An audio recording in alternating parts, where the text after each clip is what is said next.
Creo que el cornudo de la motoniveladora me vigila y apenas termino vuelve a pasar y me llena de nieve todo otra vez. Me cago en la motoniveladora y en el trolo que la maneja. 31 de diciembre. El boludo del noticiero se volvió a equivocar.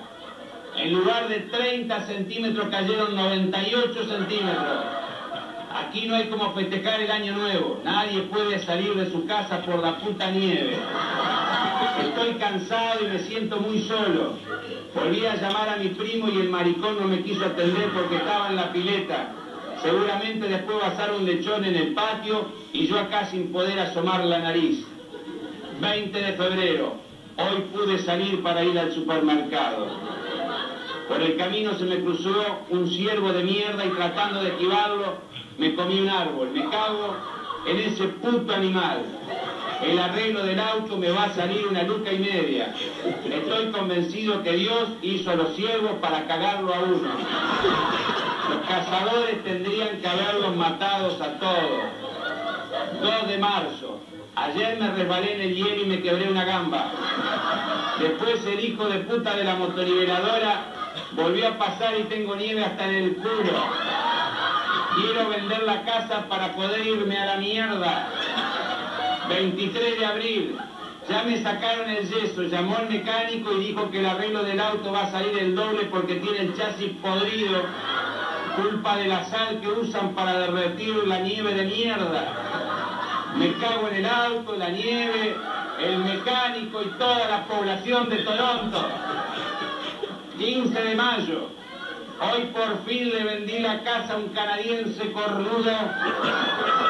La verdad, ¿quién se le ocurre venir a vivir a esta mierda fría y solitaria? Mañana vuelvo para Santa Fe, no veo la hora de llegar para poder disfrutar de la humedad, el calor y los mosquitos. Ni bien llegue me voy a comer un asado a Sauce Viejo y después, lógicamente, al pulvito en lo de mi primo. Eso sí que es vida. Resumiendo, la respuesta a la pregunta de qué es la nieve es efectivamente esa mierda blanca que cae del cielo. Aquí vamos a decir muchas cosas, ¿vale? Seguramente la gran mayoría se van a olvidar. Pero lo que sí me gustaría es romper la idea que normalmente tenemos, sobre todo aquí en Andalucía, en este sitio tan calentito, de que la nieve es una cosa idílica, que hacemos muñequitos de nieve, que nos tiramos bolas. La nieve mata, es asesina y traicionera, y hay que conocerla bien. Nuestra sierra, todos los años entierra a alguien. Aquí hay avalanchas casi todos los años. Esta semana pasada hubo una avalancha en el Alorí, en el barranco del Alorí, y por un pelo no se llevó un equipo de montañeros de Elche que estaban allí haciendo la subida al Picón de Jerez. Por un pelo se libraron. Hace poco también murió una, no sé si era alemana, murió aquí, medio congelada. Hay que cambiar el chip. Y lo que nos ocurre a nosotros es que, bueno, en toda Europa del Norte pues tienen una relación muy natural con la nieve, saben lo que es, están muy acostumbrados, hay equipos de montaña de rescate preparados, efectivos, cada estación de esquí tiene están verdaderamente preparados. Nosotros no. Nuestra relación con la nieve ha empezado prácticamente en los años 60 o 70, cuando se abrió la estación de esquí y la gente empezó a subir aquí. La gente no subía a la sierra. Subían los neveros por hielo, pero aquí no subía nadie. Era de locos, la gente se quedaba abajo, que es donde está el calorcito. Ahora se han empezado a poner de moda deportes de montaña y no estamos preparados culturalmente para todo lo que puede ser, ¿no? Por eso lo más importante es que interioricemos la necesidad de estar alerta, ¿vale? El copo de nieve está formado por una estructura, no así, ¿no? Pero bueno, más o menos lo sabéis. Esas estructuras, varias de ellas, cuando se enlazan, ¿no? Por aquí habría otra, no sé qué, no sé cuánto, cuando se enlazan forman un copo de nieve. Estas estructuras se forman siempre alrededor de una partícula que puede ser de polvo, una partícula de suciedad del aire. En un aire absolutamente limpio no se puede producir la nieve, ¿vale? Necesitan eso alrededor de lo que se forma el hielo y alrededor de lo que se forman los copos de nieve. Un copo de nieve, digamos, su densidad o su fortaleza dependerá de la unión de estas estructuras. estructuras son muy variadas. Algunos dicen que infinitas, no, realmente se ha hablado de que podría haber unos 5.000 tipos diferentes de cristales de hielo, ¿vale? Son muchos cristales. Y la forma en la que interactúan y se encajan unos con otros es lo que le da la dureza a la nieve, ¿vale? ¿Qué ocurre? Determinadas características del clima podrán alterar estas uniones de los copos, ¿vale? Hay dos cosas fundamentales que pueden alterar eso en un copo de nieve. Por un lado el aire, es lo que más altera, el viento, ¿no? Y por otro lado es el agua. El aire, ¿cómo funciona? ¿Cómo puede alterar estos copos? Cuando hay viento, y eso es lo que estamos viendo, el viento, la fuerza del viento va aprisionando unos copos contra otros, ¿vale? Esas uniones las va haciendo más fuertes, ¿vale? También el aire puede actuar negativamente en la fuerza de esas uniones cuando recalienta los copos, ¿vale? La nieve tiene una propiedad que es lo que se conoce como albedo, es el poder de reflexión de la energía que le entra. Cuando nosotros tenemos una nieve blanca recién caída, tiene un albedo de prácticamente el 99%, refleja casi todo el calor que le entra, lo cual no recibe calor, ¿vale? Cuando la nieve se vuelve sucia, que vosotros la veis que se vuelve marrón, el poder de albedo, de reflexión de la nieve es menor, con lo cual necesita menos temperatura alta para empezar a deshacerse, ¿vale? El aire puede actuar de dos formas. Cuando el aire cuando hay viento, digamos, tenemos una estructura, ¿vale? Esto sería la nieve, ¿vale? Tenemos un campo y no hay viento, ¿qué ocurre? Aquí, justamente a 1 centímetro de la nieve, se produce el aire, como no se mueve, se enfría, ¿vale? Y conserva el frío de la nieve. Si hubiera viento, esto se va renovando, ¿vale? Imaginaros un viento a 4 grados centígrados, ¿vale? Esta parte de aquí se iría renovando constantemente y eso iría recalentando la nieve. Si no hubiera viento, pero estuvieran los mismos 4 grados aquí arriba, 4 grados aquí, se produciría esta capa de aire finito que llegaría cercano a los 0 grados y la nieve se conservaría. Por eso es tan importante las situaciones de viento, y el viento empeora tanto la nieve, ¿vale? Porque puede recalentarla o puede crear condiciones de placa de nieve, como ya veremos más adelante, ¿vale? El agua, que llega también a la nieve, cuando lo que cae son precipitaciones en forma de agua, la modifica porque el agua empieza a colarse entre los copos y empieza a fundir las uniones, ¿vale? Entonces la vuelve mucho más inestable, ¿vale? Incluso en todo el manto, si nosotros tenemos el manto de nieve y empieza a caer agua por aquí, el agua, empezaría a filtrarse, ¿vale? Por aquí, por las estructuras mismas de la nieve, y podría producirse una cosa. Aquí estaría agua más o menos líquida.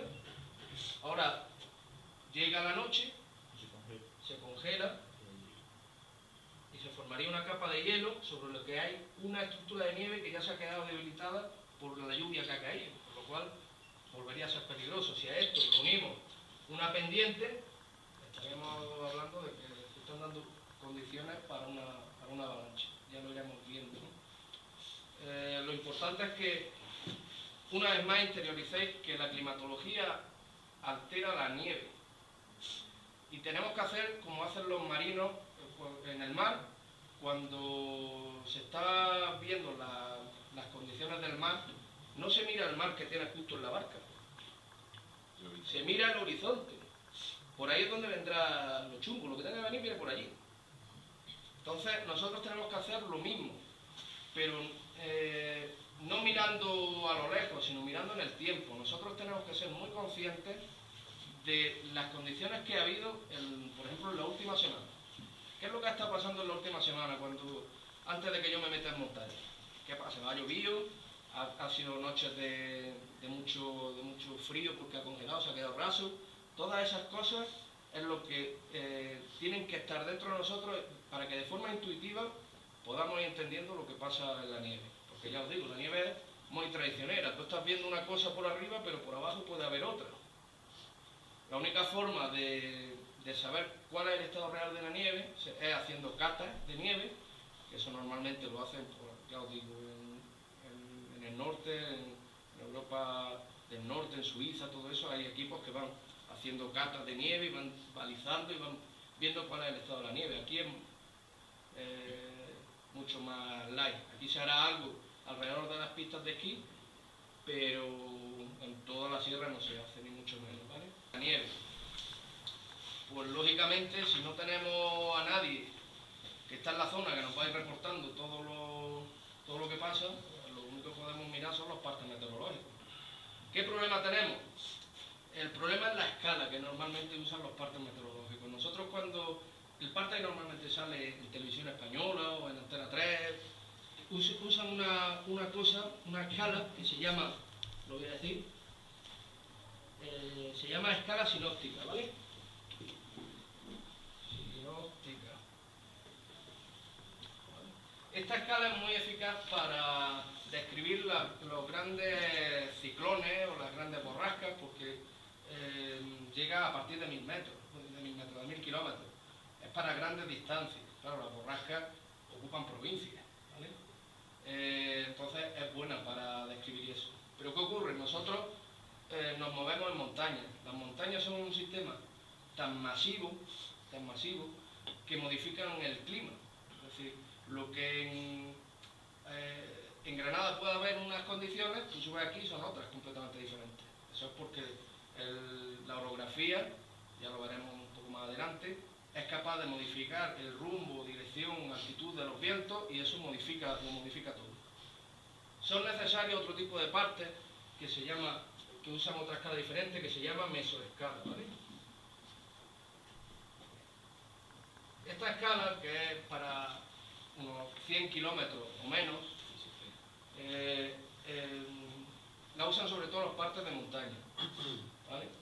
Las estaciones de montaña, las estaciones meteorológicas de montaña, se mueven en este tipo de escala, ¿vale?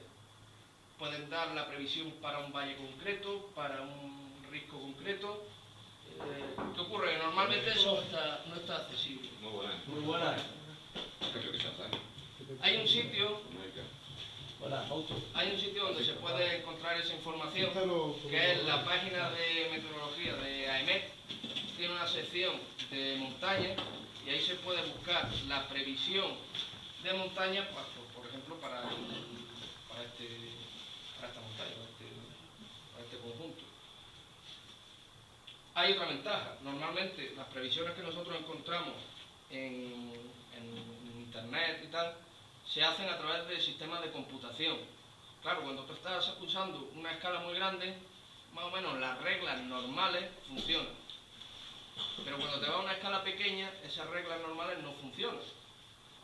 La ventaja que tienen los partes de montaña que se ven en la web de AEMET es que lo hace una persona. Tú te estás dando cuenta que accedes a un sitio donde eso está redactado por una persona, que es capaz de modular de forma mucho más eficaz las cuestiones que hay, ¿no?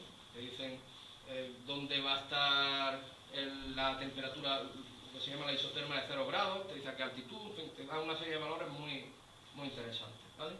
Nosotros trataremos siempre, aparte, obviamente la escala sinóptica nos va a influir, porque Sierra Nevada no deja de estar dentro de una provincia, de una región. Si entra aquí un frentaco del carajo desde el Atlántico, obviamente esto nos va a servir, pero siempre va a estar también modulado por esta escala más pequeña, ¿vale?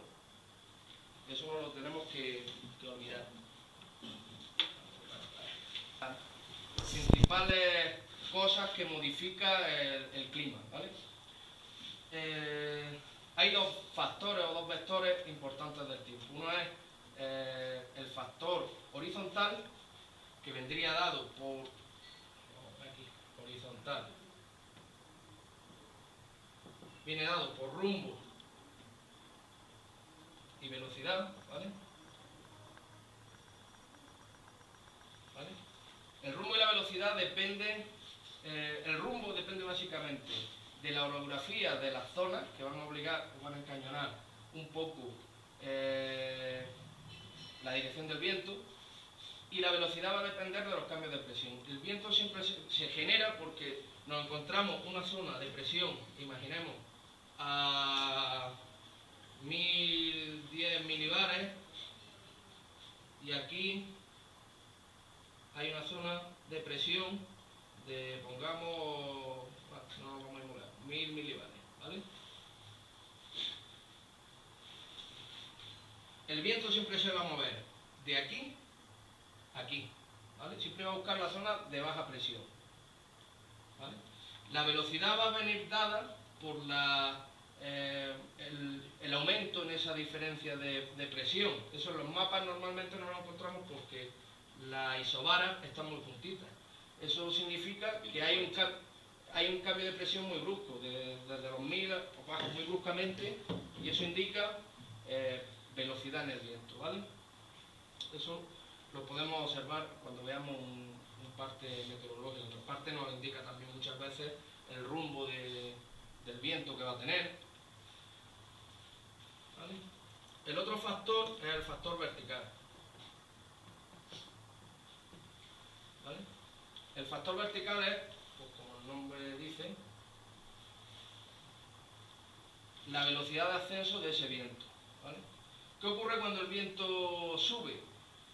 Cuando el aire sube, pierde presión. Cuando el aire baja, gana presión. Esto pasa...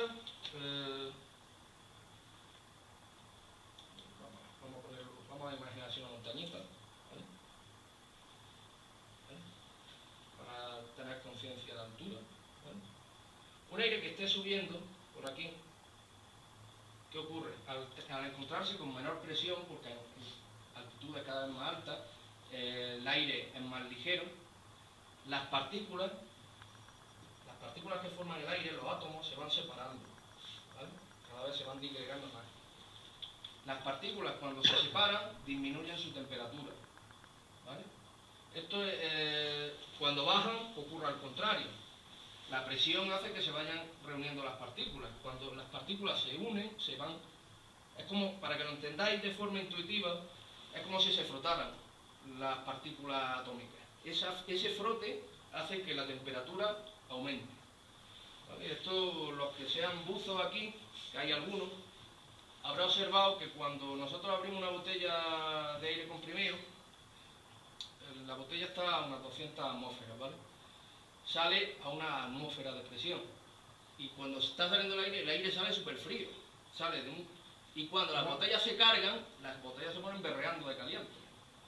Es decir, cuando estamos metiendo aire a una presión mayor, la botella se pone muy caliente, porque todo está muy junto, muy compacto, se frota mucho y se calienta, y cuando sale el aire, se separan las partículas y se enfría. Cuando el aire sube y se produce este enfriamiento, ocurre otra cosa también, muy interesante. El aire, a menor temperatura, no es capaz de retener la humedad. Imaginemos un aire que tiene un 70% de humedad.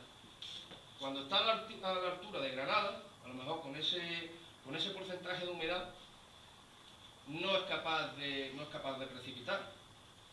Cuando sube y la temperatura disminuye, empieza a precipitar, porque el aire a baja temperatura no retiene la humedad. Se alcanza entonces lo que se conoce como punto de rocío. Punto de rocío es cuando un aire dado tiene un 100% de humedad, y eso se produce pues, cuando o bien tiene el aire por sí mismo esa humedad, o cuando baja la temperatura lo suficiente, ¿vale?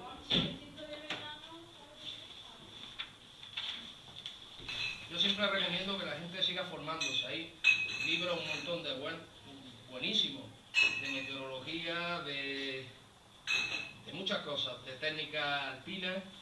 Hay que leer mucho, ponerlo en práctica. ¿Qué puede ocurrir para que el aire se eleve? Ya estamos viendo que cuando el aire se eleva, se producen precipitaciones, que si son suficientemente frías, pues pueden ser en forma de nieve. Pues hay determinados modelos meteorológicos que nos dicen cómo puede el aire subir. Uno de ellos, este es el típico de las borrascas, ¿vale? Lo que normalmente lo es. Cuando entra una borrasca por el Atlántico. Se llama modelo ciclónico. Cuando entra aire frío,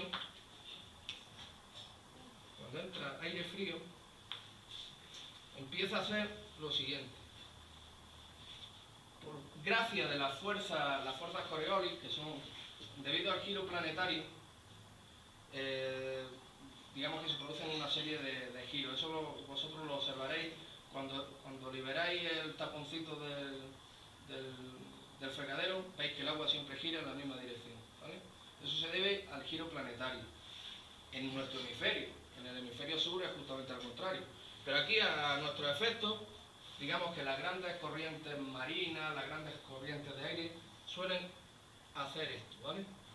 El aire, cuando entra, empieza a desplazar aire. Imaginad que entra por aquí, esto que está entrando es aire frío, y aquí se encuentra con aire caliente, ¿vale? Este aire caliente que hay aquí tiene que dejar sitio al aire frío y comienza a ascender, ¿vale? Cuando asciende, desciende su temperatura y comienzan las precipitaciones, ¿vale? Estas precipitaciones no suelen ser muy fuertes, pero sí suelen durar muchos días. O sea, perdona, el aire frío desplaza al aire caliente, ¿no? Claro, el aire caliente tiene que irse, se va para arriba, y al subir, desciende su temperatura y precipita, ¿vale? Eso sería el más típico, ¿vale? Así es como se forman también los huracanes, ¿no? También a más gran escala, pero así. Otro modelo meteorológico es el que se conoce como modelo orográfico, ¿vale? Hasta que aquí se va a entender algo. ¿La polla? No, sí, entendí. Apañado. ¿Vale? Nos encontramos con una montaña, ¿vale? Aquí pasa también algo curioso, ¿vale? El viento viene por aquí, ¿vale? Aquí digamos que el viento, para que nos imaginemos, no es que siga hasta arriba de todo. El viento tiene, pongamos, una superficie máxima, ¿vale? Y esta sería su dirección, ¿vale? Aquí puede que haya un viento hasta al revés. Eso vosotros lo sabréis, pues, la gente que practica el vuelo en globo, vosotros lo sabéis que no tienen timón. Para moverse van subiendo y se van encontrando con diferentes capas de viento que los van empujando por un lado o para otro, ¿vale? Lo que os quiero decir es que lo que hay es una capa de viento. Cuando se encuentra con una montaña, ¿qué ocurre? El viento empieza a subir, no tiene más narices. Y ocurre otra cosa. Cuando se encuentra, ¿qué pasa cuando se está soplando por un canutillo que se va estrechando? Aumenta la velocidad, ¿vale? Aquí, en cumbre, siempre va a haber unos vientos mucho más fuertes que aquí, porque el espacio que tenemos es más corto y está entrando el mismo caño de aire, por lo tanto, aquí aumenta la velocidad, ¿vale? ¿Cómo eso? No entendí eso. Nosotros tenemos una montaña, ¿vale? Y una superficie máxima a la que está soplando, o sea, una altura máxima a la que está soplando ese viento. Cuando el viento se encuentra con una montaña, la parte inferior de esa capa de viento es obligada a subir, ¿vale? Por lo cual, el trozo, la banda de viento es más estrecho, aumenta la velocidad. Eso nos pasa aquí, ¿vale? ¿Qué pasa? Cuando está subiendo, también se está enfriando, ¿vale? Y puede empezar a generar precipitaciones aquí. Aquí a lo mejor no hay precipitaciones, pero por aquí empieza a precipitar. Cuando baja, pues pasa lo contrario, ¿vale? El viento empieza a aflojar y aquí pues empieza a calentar y disminuye las precipitaciones. Este sería el modelo orográfico, ¿vale? Por lo cual, en cumbre, precipitaría, ¿vale? Ese es el que más nos puede afectar a nosotros, el más cambiante, lo que se conoce como modelo frontal, ¿vale? Esto ocurre cuando aquí hay, imaginaros, por aquí viene, esto, a partir de aquí es una masa, aquí lo escriben, esto es caliente, ¿vale? y se encuentra por aquí con otra masa de aire frío. Esta viene para acá y esta viene para acá. El aire no se mezcla, no es que se produzca un aire templado. Lo que va a pasar, pueden pasar dos cosas. O que el aire frío se meta por debajo, ¿vale? O que el aire caliente sea el que se meta por debajo, ¿vale? Con las dos cosas ocurriría una cosa. Si el aire frío se mete, el aire caliente va a subir, ¿vale? Y va a precipitar. Y si es el aire caliente el que se mete, ¿vale? Es el aire frío el que va a subir. Las dos cosas pueden ocurrir. Pero cuando ocurre que es el caliente el que sube, es cuando se producen las precipitaciones más fuertes.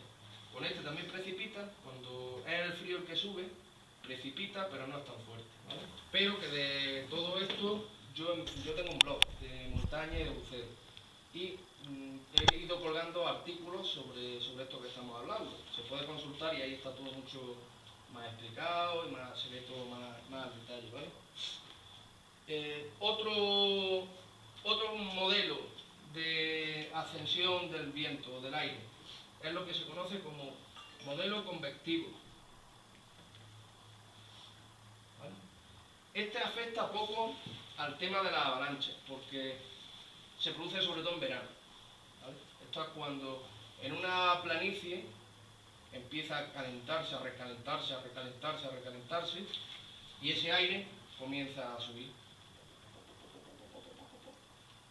Cuando llega a una altura determinada, el aire se enfría, condensa, que es cuando empezaréis a ver las famosas nubes con forma así de yunque, de tormenta, ¿vale? El aire aquí condensa y caen las precipitaciones fuertes de verano. Para temas de avalancha influye poco porque ya os digo que eso ocurre en verano, pero sí es verdad que por seguridad en montaña no es la primera vez que estando en agosto a mí me ha nevado. Y es por eso, ¿vale? No vamos a tener problemas de avalancha porque hay poca nieve, pero sí a nivel de seguridad en montaña pues hay que tenerlo en cuenta. Hay un tipo de fenómeno que se llama efecto Foehn, que es muy típico, aquí se puede dar muy bien, en nuestra sierra, ¿vale? Vosotros sabéis que Sierra Nevada, vamos a hacerlo así a lo gordo, ¿vale? Tendría una configuración básicamente de este a oeste, ¿vale? Aquí tenemos la zona de costa, ¿vale? Y aquí tenemos las grandes planicies de Baza y todo eso, ¿vale? ¿Qué ocurre? De hecho, nosotros tenemos un clima meteorológico que se podría decir que es mixto. En meteorología se dice que tenemos dos climas, o dos grandes tipos de clima. Uno es el clima continental, que ocurre en las montañas que están muy en el interior de los continentes, en los Urales, cosas así, que es un clima muy frío, pero muy seco, ¿vale? Eso produce que haya poca nieve, pero que sea muy fracturable, es relativamente peligroso, ¿vale? Luego está el clima marítimo de montaña, que es el que podríamos también tener nosotros, que son las montañas que quedan cerca de la costa. Eso, como tienen más humedad que la aporta el mar, se crean mayores precipitaciones, pero las temperaturas no son tan frías como en el continental. Aquí ocurre un poco de mezcla, porque nosotros tenemos la influencia marítima que viene del sur, ¿vale?, que aporta mucha humedad, pero por otro lado tenemos el frío intenso que viene del norte y que hace que las caras norte sean muy frías, ¿vale? Lo que hablaba del efecto Foehn es una particularidad que ocurre cuando, imaginaos que aquí hay una zona de altas presiones, que puede ocurrir perfectamente en primavera, en marzo, abril. Esto se empieza a poner calentito, ¿vale?, con el mar, se empieza a poner calentito. Y aquí sigue habiendo zonas de bajas presiones por el frío que le aporta la zona norte. ¿Qué ocurre? El viento empieza a verse arrastrado hacia aquí, ¿vale?, por la zona de baja presión. Es como como si se empieza a ver arrastrar, empieza a lamer la ladera hacia arriba, ¿vale? Se enfría un poquito, pero cuando empieza a bajar por la ladera norte, que está muy congelada, empieza a calentarse. Y eso hace que toda la cara norte, las caras norte empiecen a estar recalentadas. Es hielo recalentado. Podéis entender que las condiciones de seguridad son mínimas en esos momentos. Cuando vosotros empezáis a ver esos días de primavera, que hace una temperatura increíble, un vientito que viene del sur, atentos a las zonas norte, porque lo que va a ocurrir es eso, el viento empieza a ascender, se enfría cuando llega aquí, pero cuando empieza a bajar por el otro lado se recalienta, y empieza a recalentar la nieve, y a volverla absolutamente insegura, ¿vale? El sol influye también en eso, ¿no, Antonio? Que las Influye, caras pero norte no tanto, luego vamos influye a ver. más el viento, ¿no? Influye mucho más el viento. Ya vamos a empezar a entrar en materia de avalancha y vamos a ver por qué el viento puede crear avalancha. Cuando el viento sopla la nieve, lo que hace es apretar esos copos, ¿vale? Si no hay viento, la nieve cae así, y se va quedando como esponjadita, hay mucho aire entre copo y copo, ¿vale? Pero cuando el viento la aprieta, se empieza a compactar. Y esas son las características básicas de la formación de placas de nieve, ¿vale? Cuando el viento está subiendo una cima, una cresta, no hace falta que sea la última cima, una cresta, ¿qué ocurre? Empieza aquí, como os he explicado antes, el viento, conforme va subiendo, va ganando velocidad. Las partículas de nieve las empieza a arrastrar y no se depositan aquí se deposita muy poco. Cuando llega aquí, la velocidad del viento disminuye y las partículas empiezan a caer. En esta zona, además, la velocidad del viento, aparte de dejarlas caer, las puede dejar caer con fuerza, compactándolas, ¿vale? En un caso máximo de compactación, empiezan a crearse por lo que son cornisas, ¿vale? Una cornisita de nieve. Eso se crea en las crestas o en las zonas en las que el viento está soplando y compactando la nieve. Las cornisas de nieve son importantes por varias cosas. Primero nos van a indicar el rumbo de los vientos prioritarios, ¿vale? Si hay una cornisa en esta dirección, nos indica que la gran mayoría de los vientos están soplando hacia aquí, ¿vale? Y que esta zona tiene un gran peligro de formación de placas de nieve, ¿vale? Toda esta parte de aquí. Por otro lado, la propia cornisa es un peligro en sí misma, o sea, si nos cae aquí un peñón de nieve o de hielo, nos deja lo más, ¿vale? Cuando veamos una cornisa, hay que estar muy atentos a esta zona de aquí, ¿vale? Porque es posible que los vientos hayan compactado la nieve lo suficiente para generar placas de nieve. Y ahora, más adelante, explicaremos lo que son las placas de nieve. Se habla de que el manto nevoso en sí mismo tiene un movimiento, ¿vale? Vosotros eso lo habréis podido también experimentar de forma práctica. Si nosotros tenemos aquí el corte de nieve, donde ha ido cayendo la nieve, el manto va asentándose, va teniendo un movimiento en la vertical, pues van pasando los días, es bastante lento, pero vosotros habréis observado que cae una nevada y al principio está todo que te hunde. Pasan unos días y todo se vuelve duro. Eso no es por la congelación de los copos, es porque los copos, el peso hace que se aprieten y por lo tanto adquieran más densidad, ¿vale? También si nosotros empezamos con una pala a escarbar, esta parte a lo mejor, la parte superficial, está blandita, pero conforme vamos escarbando vemos que eso está más duro, más duro, más duro. Pero eso no es porque se ha hecho hielo todo. No. Eso es compactación. Es compactación. Es compactación.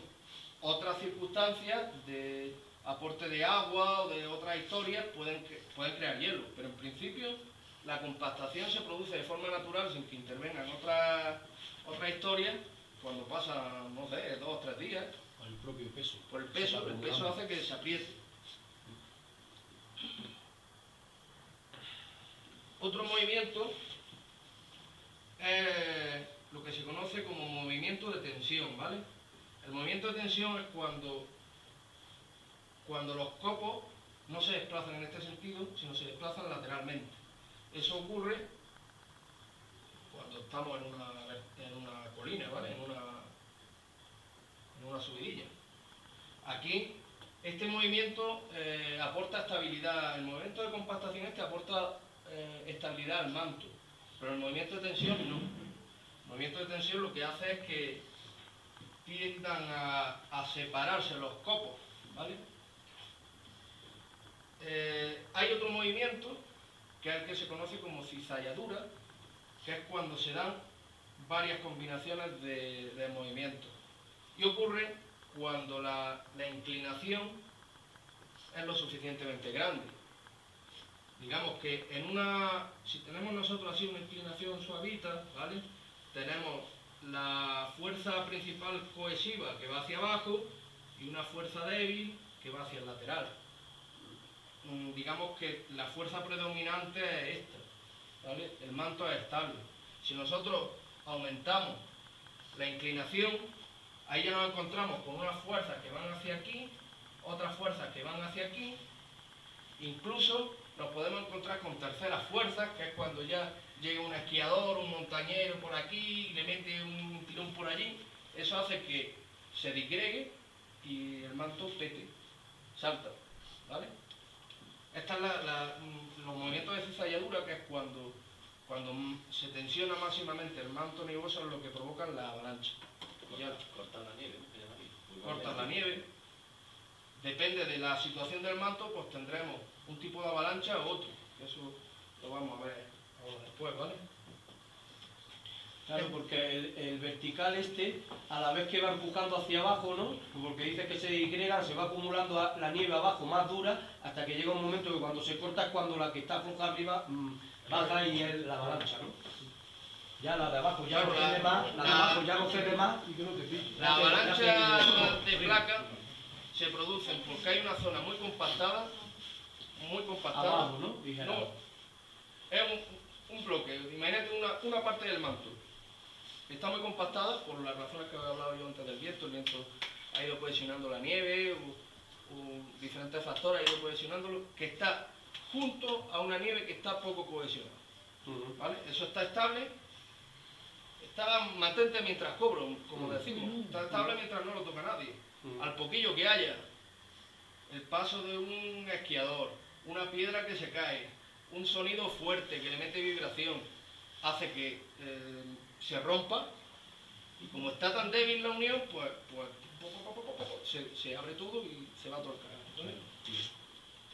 No, de hecho ya la avalancha que se provocan por ahí fuera son como ya no se mete explosivo ni nada, ya un helicóptero baja, le mete la vibración cuando ven que esto está malamente, claro, sí, y lo echan abajo. es buscar el punto de ruptura. A lo mejor no hace falta, si es que hay veces que las uniones son tan débiles que hace falta muy poquito para... Vamos a ver ya, porque ya, como veis, ya van saliendo las preguntas. Pero siguen haciendo explosiones, ¿eh? De hecho, el pero- otro día que estuvimos en el de estuvimos haciendo el corredor de Ubeire, escuchábamos explosiones por la zona de allí del Picón, de Jerez y toda aquella zona, ¿eh? Tened en cuenta que ya se conoce mucho del tema de avalancha, hay muchos estudios, hay un libro muy bueno que yo me lo he traído. Si queréis profundizar en este tema, este libro que es Avalancha, de David McClung y Peter Schreier, es muy bueno.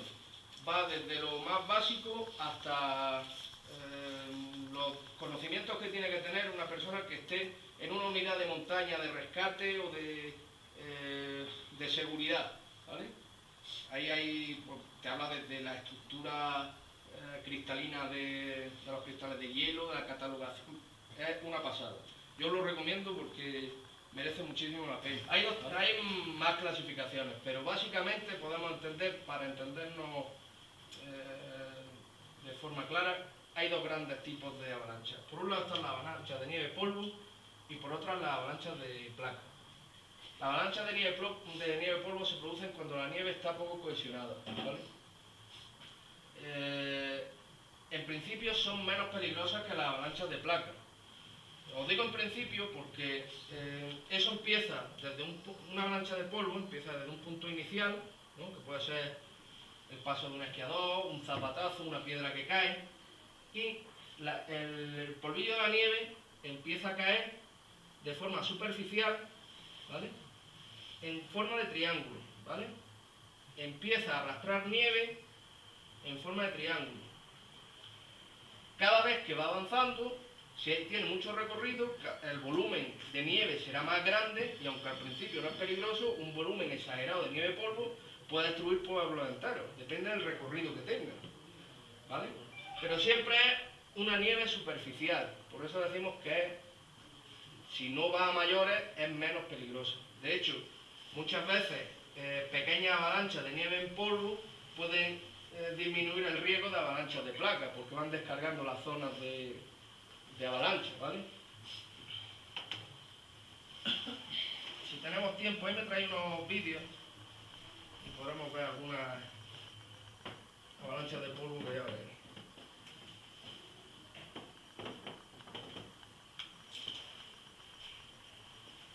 Pero bueno, las avalanchas más peligrosas, las que más susto dan, son las avalanchas de placas, ¿vale? Como os decía antes, imaginemos una zona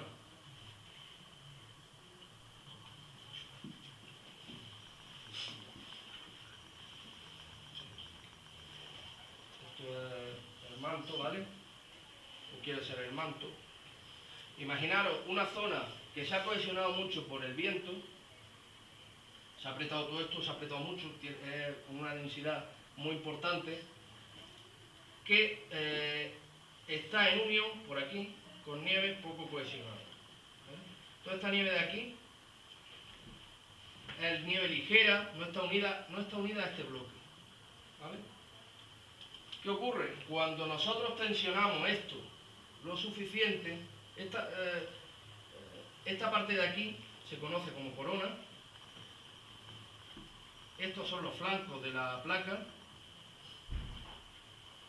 esto tiene un nombre en alemán, Stauchball o algo así, que yo no sé cómo se traduce, de hecho creo que lo ponen todo en alemán porque no saben qué coño significa.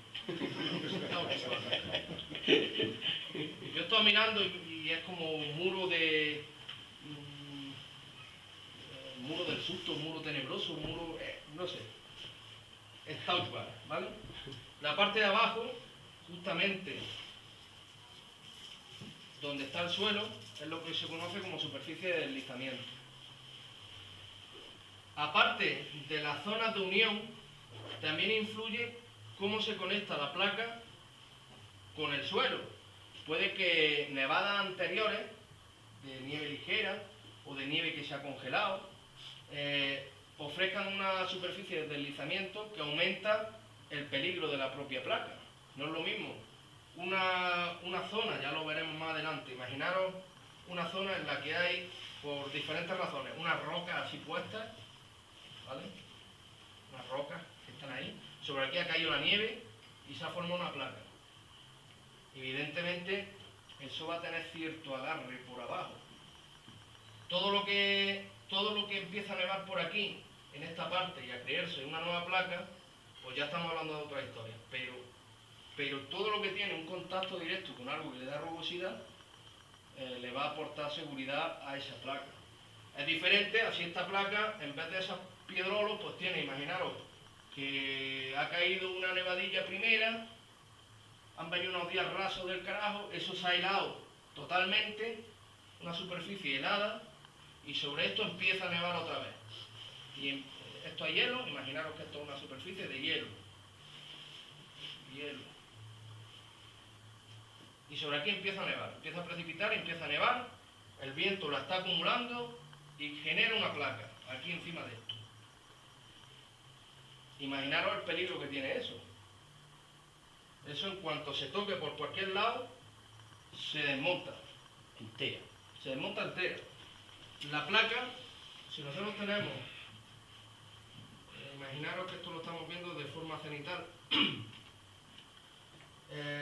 la placa se rompe porque se produce una rotura que puede ser en la corona o en uno de los flancos, y todo el peso este hace que se desmonte sobre el Stoßball, empieza a caer. El Stoßball siempre es la zona de contacto de la zona de movimiento de la avalancha con la zona que no se mueve. Esa zona de contacto, eso es lo que se conoce como Stoßball, ¿vale? Se empieza a desmontar todo, en realidad es como si se descolgara algo. Esto se empieza a desmontar en bloques, dependiendo de la densidad. Si el bloque no tiene mucha densidad, pues se va a desmontar en bloques más pequeñitos. Pero si la placa es muy densa, los bloques van a ser grandes, ¿vale? Depende un poco también de cómo sea la placa que se está desmontando.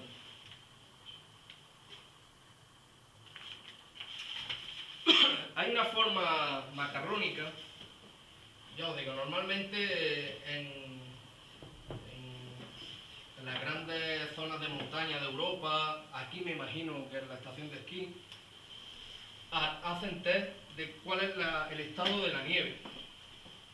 Hay test muy complicados, muy complejos, se usan sistemas de medición homologados que te dan un valor exacto de la dureza de la nieve, ¿vale?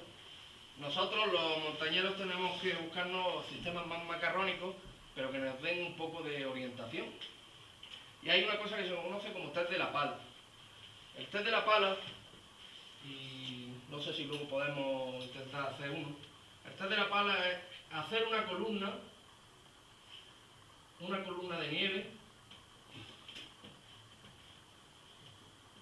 ¿vale?, de un máximo de 1,20 de altura. Se dice que es un máximo de eso porque se ve que a una columna más alta ya los valores no son del todo exactos. Y la columna tiene que ser de 30 por 30, ¿vale? 30 centímetros por 30 centímetros. Viene a ser más o menos, si cogemos una pala estándar, estas de las que tenemos nosotros de rescate, viene a ser 1,5 veces el ancho de la pala que usamos, ¿vale? Una vez que tenemos esa columna, lo que hacemos es poner la pala sobre la parte de arriba y empezamos a darle golpecitos. Le damos 10 golpecitos. Al principio hacemos una serie en la que de forma muy ligera, solo con los dedos, la punta de los dedos, le damos 10 golpecitos. La siguiente le damos golpecitos así, 10 golpecitos así. Y la siguiente le damos 10 golpecitos así. Depende de cómo se comporte el bloque, nos va a dar unas condiciones u otras para esa nieve. Esta cata se hace normalmente en las zonas que nosotros vemos de peligro, las zonas de barlovento. Si nosotros tenemos la montaña por aquí, el viento viene por aquí, nosotros sabemos que esta es la zona de peligro. La cata la vamos a tratar de hacer aquí, que es la zona que nos está dando, la que tiene los problemas.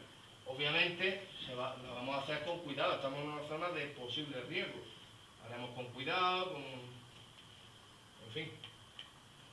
¿Cómo se evalúan los valores que da? Si no podemos llegar a montar este chiringuito, si no podemos llegar a montar la columna, es que el manto nieve no tiene ninguna consistencia, ¿vale? Es muy inseguro, se pueden provocar avalanchas de nieve polvo casi con total seguridad. Si digamos que hay una valoración de 1 a 5, ¿vale? 1, 2, 3, 4, 5. El 1 sería, ¿cómo lo pongo? Totalmente inseguro.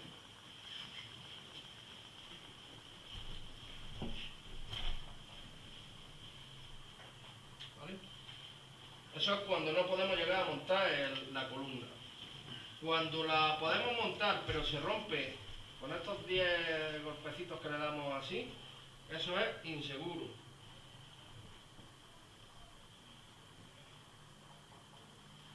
Cuando se rompe con este movimiento, pues podría ser, lo podemos llamar frágil. Si aguanta estos 3 golpes sería... ¿Cómo lo podemos llamar? Factible. Sí, porque este es el seguro, el totalmente seguro. Esto es que hay ahí, que lo que nos tenemos es prácticamente hielo. Bueno, pues el intermedio, digamos que... Pero se supone que si tú le das los primeros toques y está totalmente, y está por ejemplo frágil, más para arriba va a estar inseguro, ¿no? Bueno, esa zona en concreto se supone que va a estar insegura. Hay mucho riesgo de nieve polvo, ¿vale? De avalancha de nieve polvo. Condiciones de más dureza de la nieve, no es que descarten la avalancha, pero a lo mejor te sigues encontrando, a lo mejor no va a ser una avalancha de nieve polvo, pero sí puede ser una avalancha de placa, porque la placa tiene la suficiente consistencia, ¿vale? Casi seguro. Pues sí, lo ponemos aquí casi seguro. Esto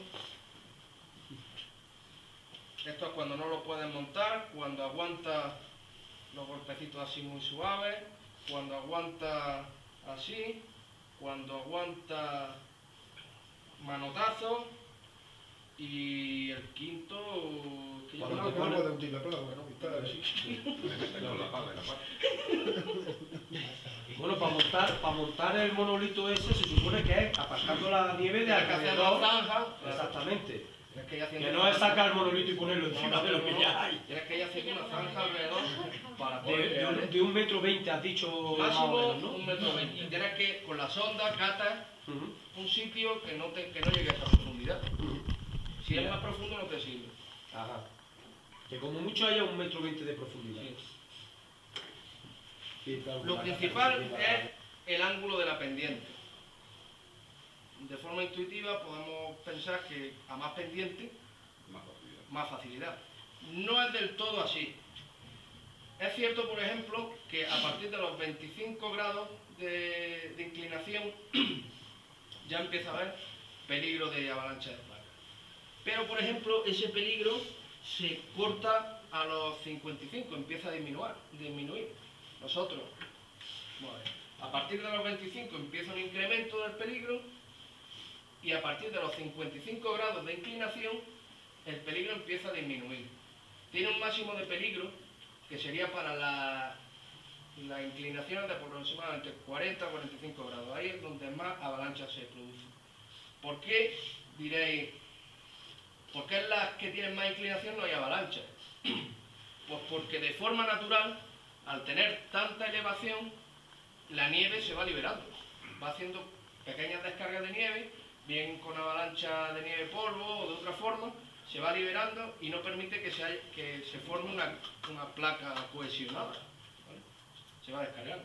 Entonces, mucha precaución, como os digo, con las que tienen en torno a 40-45 grados de elevación, porque son las que más peligro tienen, ¿vale? También influye el espesor de la corona, ¿vale? La corona, como os recuerdo, que es la parte más elevada de la placa, ¿vale? Y que llega en teoría hasta el suelo o hasta la hasta la superficie de desplazamiento que tenga. Estos han dado,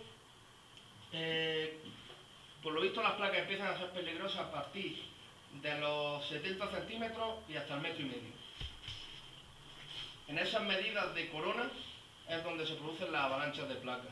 Para más medidas, para coronas más grandes, parece ser que la placa es lo suficientemente grande como para que aguante, para que sea estable. Y para medidas menores, pues si hay una avalancha de placas, pues son placas pequeñitas, ¿vale? Las peligrosas son estas que van la corona más allá de los 70 centímetros y llega hasta el 1,5 m. Otro factor importante es el de la densidad de la nieve, porque eso lo da la cohesión, el que esté apretada, que estén apretados los copos. Si tenemos nieve muy deshecha, lo que nos puede dar son avalanchas de nieve polvo. Cuando alcanza cierta cohesión es la que nos genera las avalanchas de placa. Por eso os decía que los valores medios del test de la pala es lo que nos pueden dar indicativos de posibles avalanchas de placa. La temperatura también afecta. por lo que hemos hablado antes. Una temperatura alta empieza a destruir las uniones de la nieve y en esta zona de contacto en la que la placa, que está muy cohesionada, está unida levemente con la nieve suelta, si esas leves uniones se deshacen por la temperatura, pues imaginaos, el sistema se desmorona, ¿vale? Básicamente, digamos, de la descripción de lo que es una avalancha y de los factores que influyen en una avalancha, la primera parte la hemos acabado. Si queréis hacer un descansito, lo podemos hacer. No sé si...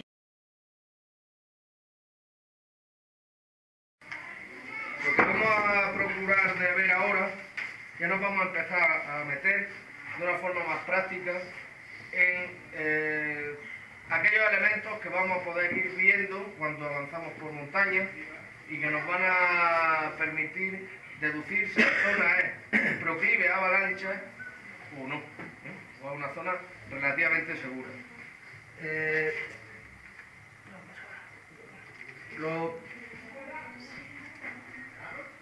Lo principal, que ya lo hemos visto, es la inclinación, ¿vale? Ya lo hablábamos antes cuando decíamos que en colinas con una inclinación de más allá de 25 grados hasta 55 grados son proclives a generar avalanchas. Una inclinación mayor empieza a disminuir el peligro por el tema de la liberación de nieve, ¿no? Una inclinación muy grande hace que la nieve por su propio peso se vaya liberando sin llegar a los volúmenes que podrían generar una avalancha. El máximo de riesgo, según todas las estadísticas, se produce en torno a los 40-45 grados de inclinación, ¿vale?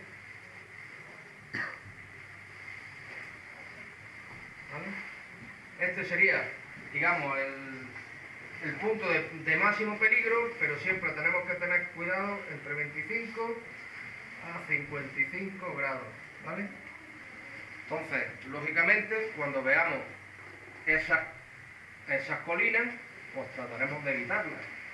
Una forma de moverte por montaña, la forma más segura, es evitando las zonas de inclinación y tratando de crestear, ir por las crestas. La cresta siempre es la zona más segura, ¿vale?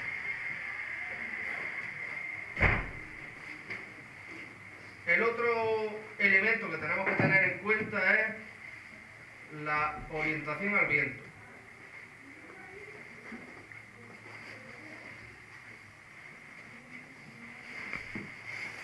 Normalmente todos los territorios tienen unos vientos predominantes, que son los que casi siempre soplan. En una zona de nieve nosotros podemos visualizar esos vientos predominantes por lo que os hablaba antes de las cornisas. Las cornisas, cuando nosotros lo vuelvo a repetir para los que no estaban antes, ¿vale? Cuando el viento viene por aquí, se acelera, empieza a transportar la nieve, aquí se desacelera y empieza a compactar la nieve creando una cornisita, ¿vale? Las cornisas siempre nos van a apuntar a la dirección del viento, ¿vale? Y sabemos también, por lo que hemos estado hablando antes, como aquí el viento se desacelera, empieza a depositar la nieve y a compactarla aquí, esta es la zona de Barlovento, ¿eh? Sí. No, Sotavento. Barlovento. Sí, esta zona de aquí. Esa zona. Eso es lo que se compacta, en esa zona se compacta la nieve y es la zona de más peligro de nieve, o sea, de avalancha. Obviamente, si no pudiéramos ir por la cresta, nos hubiéramos obligado a ir por una de los laterales, yo siempre elegiría la zona por la que sube el viento normalmente. Esta zona es mucho más segura que esta de aquí, ¿vale? La orientación al sol, eso antes lo comentaba Fausto. Eso, vamos a ponerlo aquí, orientación al sol.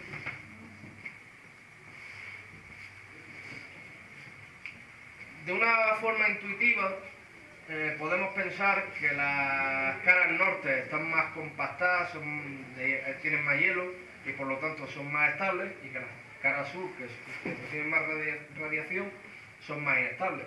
Pero eso no es siempre así. A nivel estadístico parece que el tema de la radiación solar influye menos que el tema mucho menos que el tema del viento. Y eso es por lo que antes hablábamos.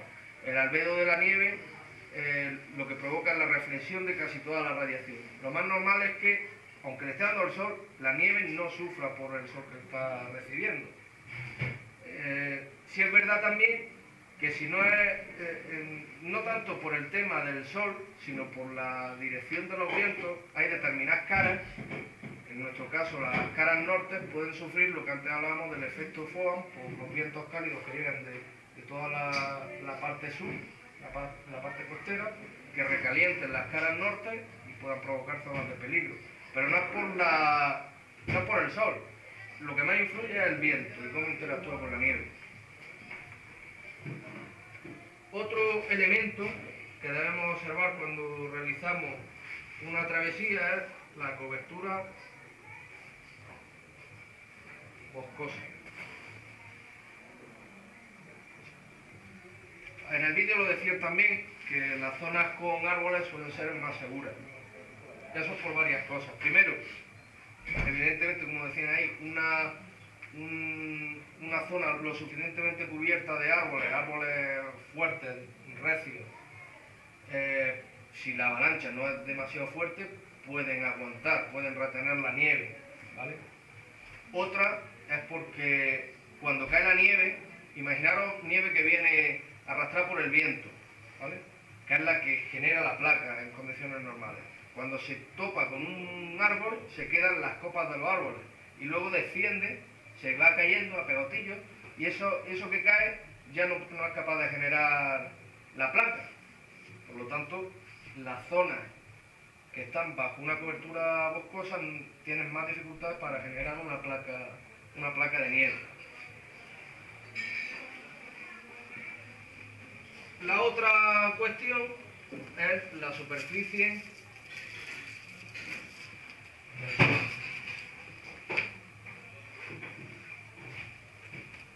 Imaginaros una zona inclinada en la que aquí, pues, por ejemplo, hay un mogollón de tronquitos caídos, aquí hay una roca, aquí hay otro tronco, aquí hay otra roca, ¿vale? Cuando cae la nieve, empieza a cubrir esto. Si la nieve no supera las zonas de enterramiento, digamos, las zonas donde están estos objetos, esos objetos van a servir para retener la nieve. De alguna forma la agarran, es como si fueran unos dientes que están agarrando la nieve. Sin embargo, si esos objetos se quedan totalmente enterrados y sigue cayendo nieve, esta nieve ya estaría sobre superficie que no es capaz de agarrar la nieve, ¿no? El bloque, con lo cual podría producirse desprendimiento. ¿Qué quiere decir? Que si nosotros estamos subiendo por una zona que estamos viendo que hay bloques de nieve que se ven a asomar, que en principio es más seguro que una zona en la que estamos viendo la cubierta totalmente limpia con la nieve, ¿no? Teniendo en cuenta esas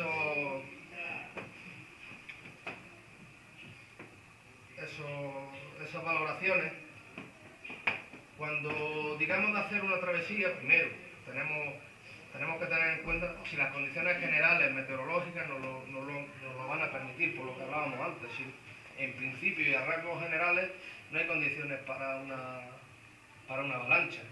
Y luego, si decimos de hacerlo, nos vamos a procurar mover, si podemos, por las crestas, ¿vale? Si tenemos que movernos por un valle, nos iremos al punto más alejado del valle. Esta zona del valle, esta zona sería segura, para que me entendáis, y esta de aquí, vamos a poner una P de peligrosa. Es una cosa de cajón. Toda la nieve de aquí podría descargarse. Si aquí nos encontramos con que hay unos bosquecitos, unos árboles, Antes que moverme por aquí, yo me movería por aquí. Tenemos que usar todos los elementos que hemos ido viendo que le dan seguridad a la nieve para utilizarlos para desplazarnos y desplazarnos de punto a punto. Nosotros no decir, tenemos que ir allí, en plan general, no. Tenemos que movernos a nivel de microescala. Me voy a ir de aquí a aquel punto, valorando la zona por la que vamos a pasar y si hay riesgo de pasar. Si tenemos que pasar por una zona peligrosa, ¿qué es lo que vamos a hacer? No vamos a pasar todo a la vez. Vamos a dejar, primero, nos vamos a separar bastante, ¿vale? Vamos a procurar no ir encordados. Si estamos en una zona de grietas, y pues hay que valorar qué son más peligrosas, las grietas o la posibilidad de avalancha, ¿vale? Porque bueno, si estamos encordados, todo el grupo se va cuando caiga la avalancha. Evidentemente, si hay muchas grietas y el peligro es grande de grietas, pues habrá que jugarse el bigote o abortar, no sé, pero hay que valorar qué es lo más peligroso y en función de eso, actuar. Ya os he dicho que tenemos que ir separados, pero cuando pasamos por una zona en la que estamos viendo, porque las avalanchas se suelen mover por lo que se conoce por caminos de avalancha y suelen ser recurrentes. Si estamos en un sitio que sabemos que pasan avalanchas, que ocurren avalanchas o que han pasado en el pasado, no vamos a pasar todos por esa zona a la vez, ni dejando sitio. Pasará uno.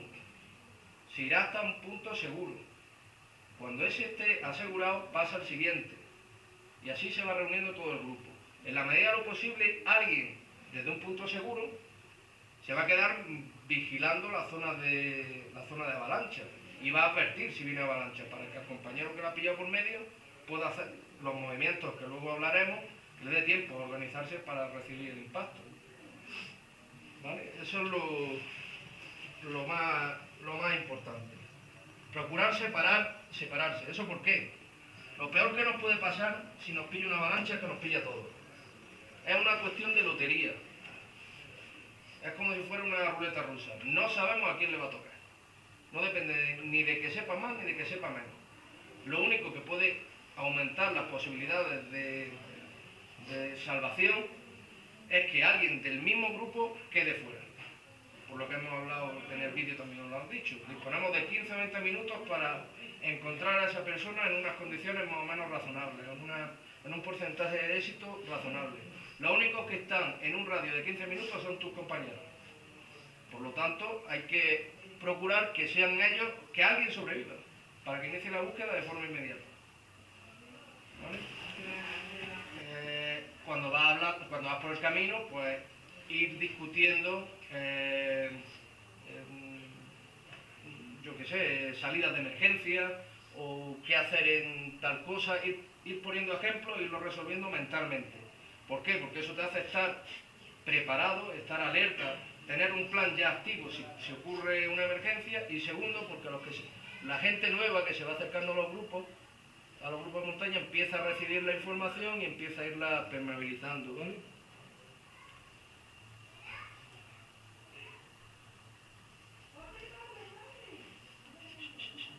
Cuando pasamos por la zona de peligro, pues también maximizar eso que os estoy diciendo, de tener el plan de emergencia preparado, pensar, bueno, si me va a venir por allí la avalancha, ¿cuál va a ser mi vía de escape? ¿Qué es lo que tengo que hacer? Tener las ideas más o menos claras. Ahí en el vídeo decían que era conveniente ir suelto de bastones y de mochilas. El tema de los bastones sí parece que está claro, que por lo menos cuando estamos pasando por una zona de peligro, no ir con los bastones pillados, ir con los bastones sueltos. Porque si los llevamos cogidos, primero, va a haber más posibilidades de que quedemos enterrados, y segundo, es más posible que se produzcan fracturas. Entonces, por lo menos, dejarlos libres para que cuando venga la embestida, los bastones se vayan al carajo y tú te quedes libre de bastones. Con la mochila no está del todo claro. Algunos dicen que es conveniente ir con la mochila casi descolgada para soltarla, y otros dicen que la mochila en cierta medida te protege la espalda y puede evitar lesiones Es que medulares. hay mochilas que están destinadas a Ahora, ese tipo sí, de de hecho hace avalanchas, poco ¿eh? ha salido incluso de vídeos. Sí, con en YouTube. airbag. Es como un airbag, Ajá. es un sistema que, bueno, no sé cómo lo hará, detectará la Sobre todo presión. para los o lo que sea, esquiadores está bien.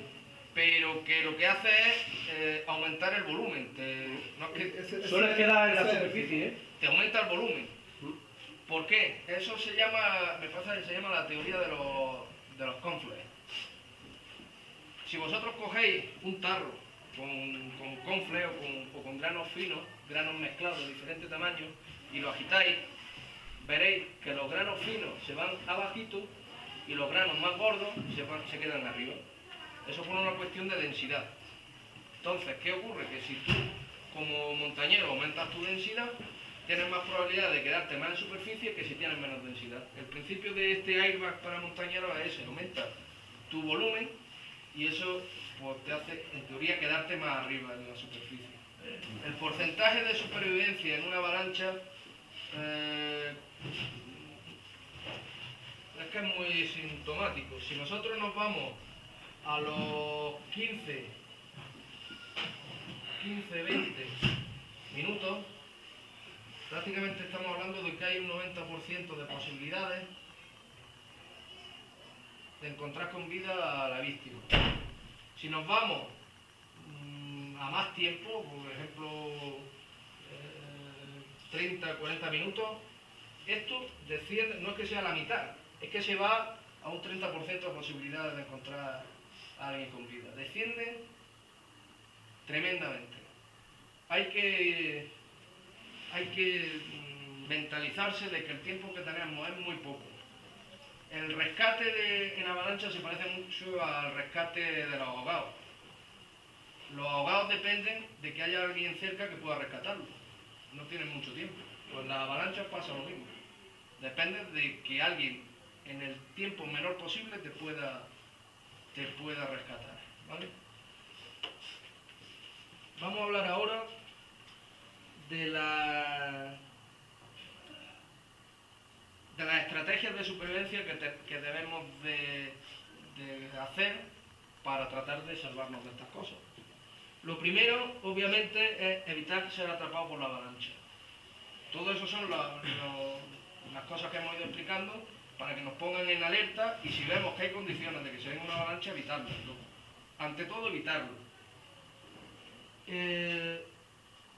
Los siguientes elementos que tenemos que tratar de maximizar es evitar el principal problema que nos puede dar la avalancha, es que nos quedemos sin aire. La gente, ahí han dicho una cosa que no del todo es cierta. Dice que la gente muere por hipotermia. No es cierto. De hecho, la hipotermia puede ser incluso beneficiosa, entre comillas, desde el momento que pueda ralentizar un poco las constantes vitales. La gente muere por asfixia, se queda sin aire. Ese volumen de nieve le quita el aire. Entonces nosotros tenemos que buscar cosas que nos permitan evitar o ampliar este tiempo lo máximo posible. ¿Vale? Ahora veremos cómo lo podemos hacer o cómo podemos tratar de hacerlo. Yo ahora voy a decir muchas cosas, que es lo que se podría tratar de hacer. ¿Vale? Ya veremos si se puede o no se puede, cuando te ocurra. Pero bueno, por lo menos saberlo. Otra de las cosas que hay que procurar hacer es evitar lesiones. Cuando estamos cayendo arrastrados por una avalancha es muy posible que nos encontremos con rocas, con árboles, con mil cosas que nos pueden crear lesiones. Si la lesión es suficientemente grave, un golpe en la cabeza, en el cuello, pues ya no tenemos el problema de la asfixia, nos moriríamos por otra cosa.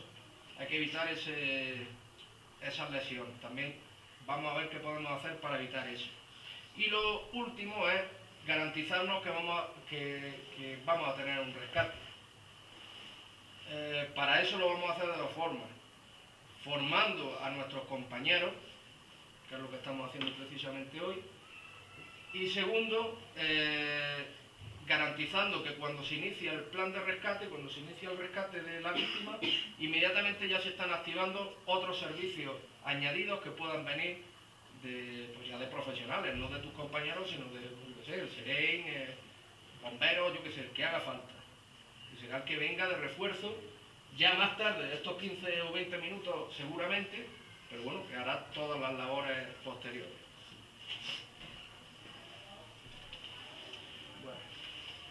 Vamos a ir relatando ahora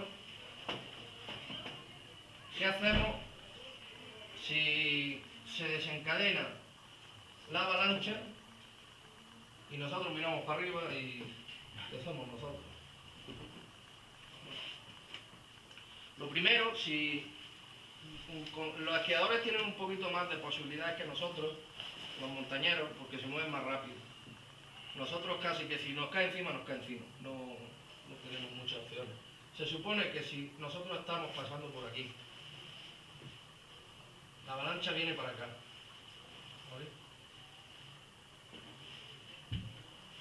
Y nosotros estamos aquí, pues hay que tratar de escaparse hacia uno de los costados. Normalmente se dice que escapar en diagonal, porque si vamos descendiendo, lo más normal es que vayamos más rápido que si vamos lateral, ¿no? Intentar escapar por el lateral. También es verdad que por el lateral la nieve se mueve un poco más despacio que por la zona central, pasa como en los ríos, ¿no? Entonces hay que tratar de moverse hacia el lateral más cercano que tengamos, de forma diagonal para que nos podamos mover más rápido. Ya está, ¿vale?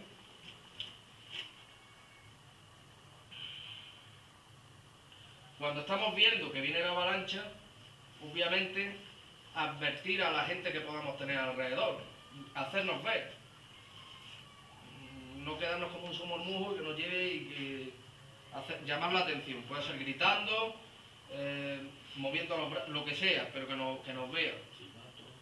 Un silbato. El silbato es bueno siempre llevar en la mochila, se lleva. En la mochila yo siempre llevo una. Si tenemos cerca piedras grandes, árboles grandes, debe ser relativamente cerca, no que tengamos que ir lejos, que lo tengamos a mano. Si tenemos algo cerca, grande, a lo que nos podamos agarrar, nos trataremos de agarrar a eso, ¿vale?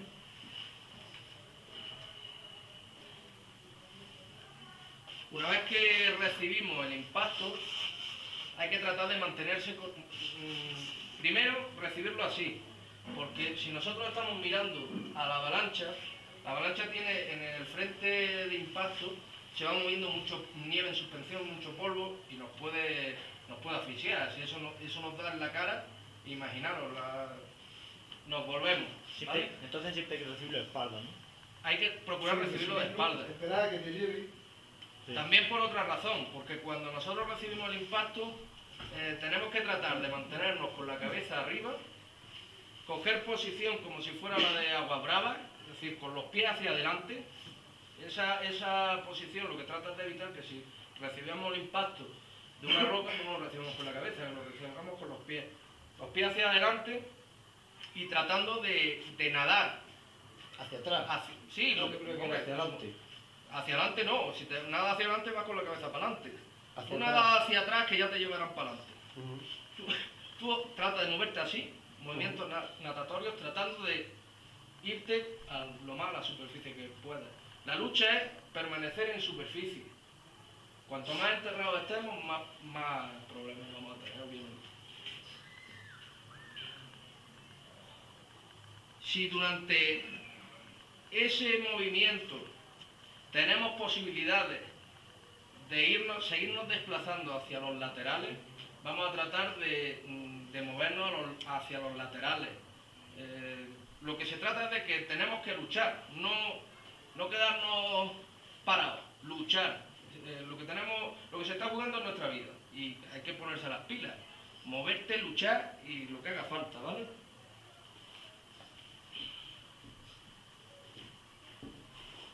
Cuando ya vemos que la nieve comienza a detenerse, ocurre una cosa.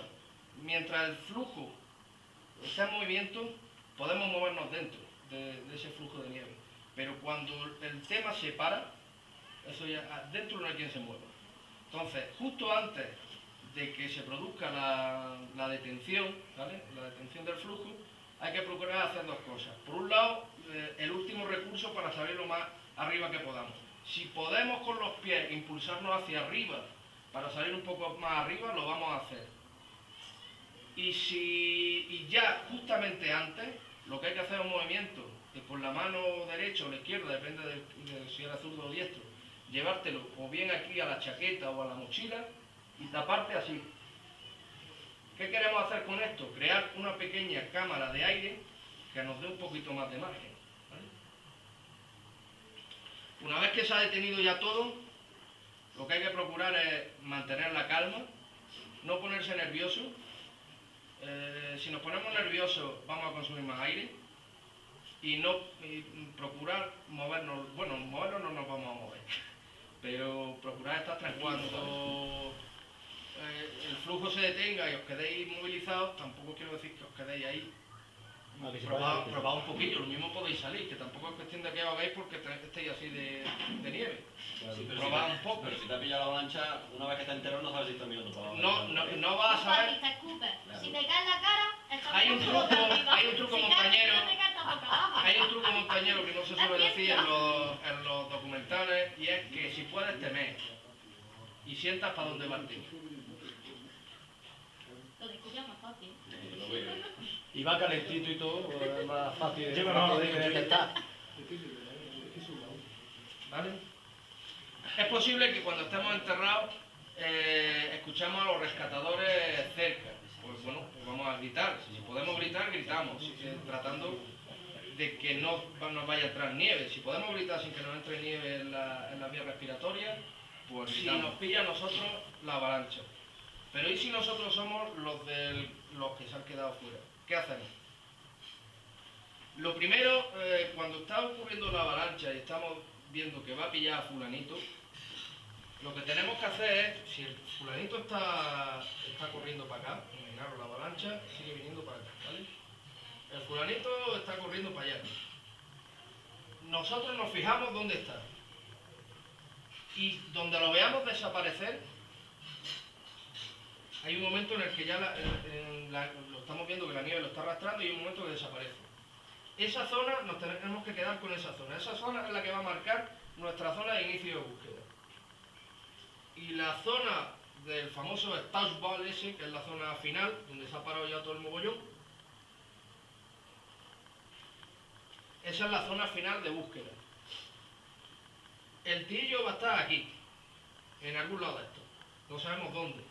Siempre se tiene que buscar en línea, ¿no?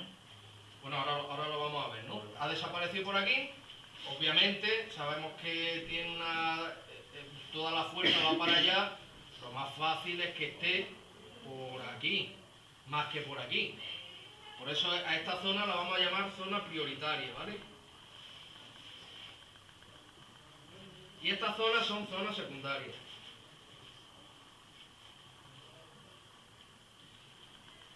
Bueno, una vez que ya se ha parado todo el mogollón, empieza el show. Disponemos de 15 o 20 minutos. Tenemos que, lo que se dice siempre cuando se hace un rescate, que tu rescate no suponga una nueva víctima. En este caso es muy difícil de saber, porque, bueno, en teoría tenemos que comprobar que la situación es segura, que no se está desencadenando justamente en ese momento una segunda avalancha. Bueno, miramos más o menos, no sabemos si de aquí a 10 minutos se va a desarrollar otra avalancha, pero por lo menos que no se esté desarrollando en ese momento. En el momento en que iniciamos la búsqueda, todos los arbas que tengamos en el grupo los ponemos en modo detección. Los arbas, que es un aparatillo, ¿tenéis ahí alguna mano? Sí.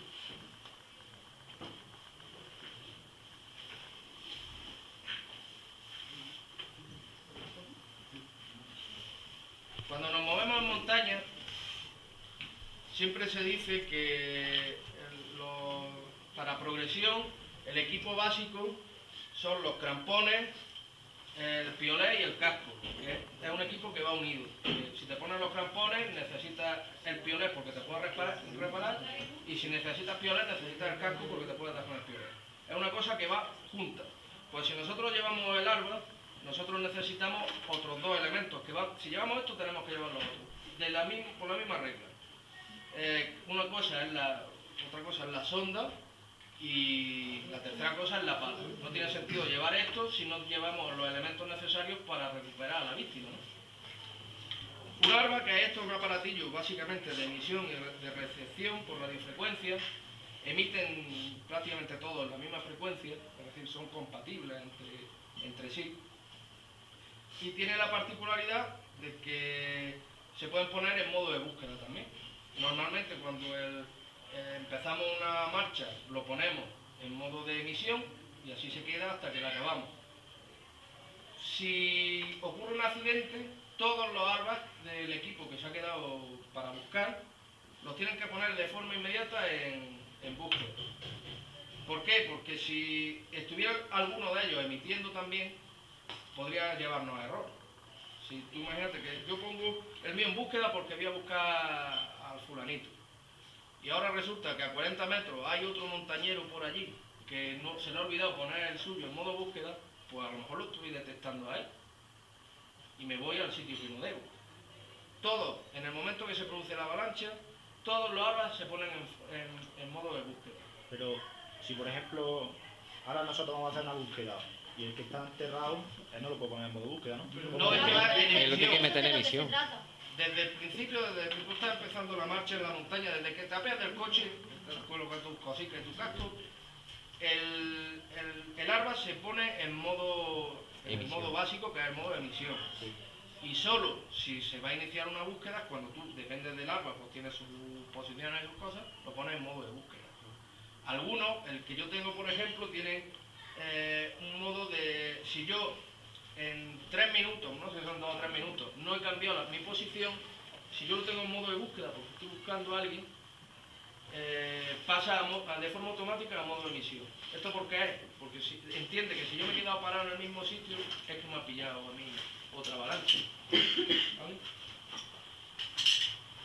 Si la búsqueda se debe de priorizar si somos el único que ha quedado, si somos el único que ha quedado en pie, la búsqueda se debe de priorizar para no entretenernos. Si hay alguien más, si por ejemplo estamos 3 o 4, alguien se debe encargar ya, mientras los otros están iniciando ya la búsqueda, se debe encargar de empezar a avisar al 112 para que se esté organizando el operativo necesario pues, para posterior, ¿vale?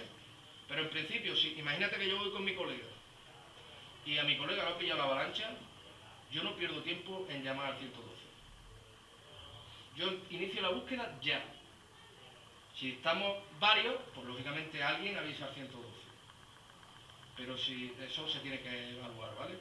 Es muy importante avisar al 112, pero siempre y cuando no ralentice el inicio de la búsqueda, ¿vale?